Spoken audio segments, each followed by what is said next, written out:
So hi guys, welcome back to my YouTube channel again. So guys, in this video we will see how to find your folder of extensions.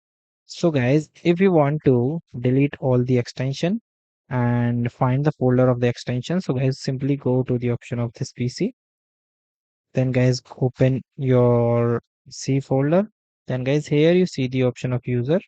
Then guys you choose the user and guys here you see there is in a folder name your Visual Studio Code .vs code. When you open it, so guys here it shows your extension.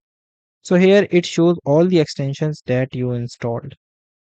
Okay, like Databricks, your Atlas code, all the files are shown here. And if you want to delete, you just select all and delete.